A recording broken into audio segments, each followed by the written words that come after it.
Was your grandma discovered you as a singer, would you say, No. or not? No. Actually, my mother Your mother. was the first person who gave me an opportunity to sing Where outside. was that? We should turn that phone off, I think. Yeah. Yeah, should hold all calls, maybe. That'd be helpful. Yeah. You want to hold? Okay, I'll wait. You're welcome. Didn't even hear it. Is it next door? Yeah, I think it's in that other room. They're like that. Ben, Right. let's And get rolling. else. Yeah.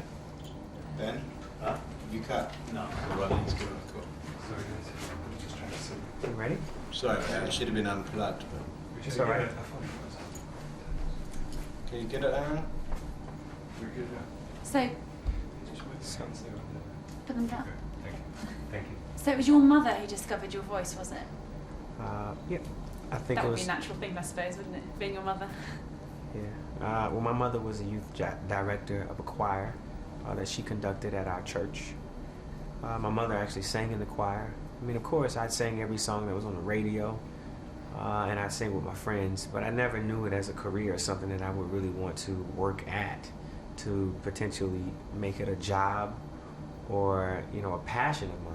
Amazing, really, since it's been your career since you were, what, 15? Well, 13 actually. 13. Yep. Music solo wasn't the first time I'd actually been able to, display my talents.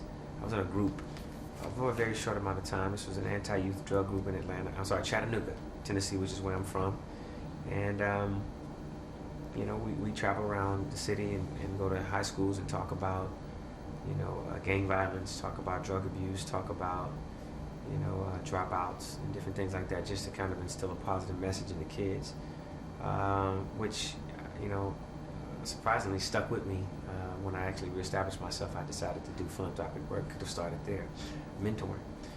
But actually, that was the first time that I had the opportunity to display my talents as an artist. We would perform, we'd do shows, I flip, tumble, all the things that I do as a solo artist.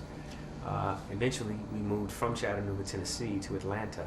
My mother and her husband at the time, my stepfather, because I'd now been bitten by the bug of music and success. I'd obtained a little bit of it. I only hope that I've been able to, reestablish myself in Atlanta. So I enter talent shows, not much different than how artists audition for Britain's Got Talent or American Idol, whatever it may be. What do you think of those shows? I think that they're pretty great.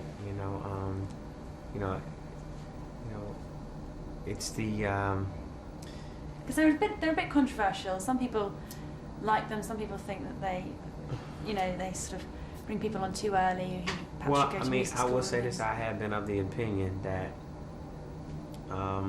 it can be a little misleading, especially for artists who have worked what is called the chitlin circuit, and had to, travel around in a van and go city to city, state to state, day to Put day, the day hours and in. night, put the hours in.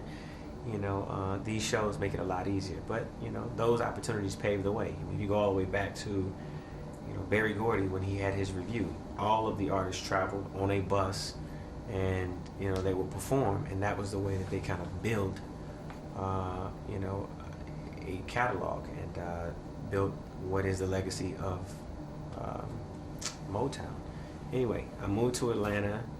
Auditioned for a few talent shows. Which one of them you probably know? I don't know if you guys know about this, but this is kind of like the first version of American Idol. Was the Ed McMahon's Star Search. Right.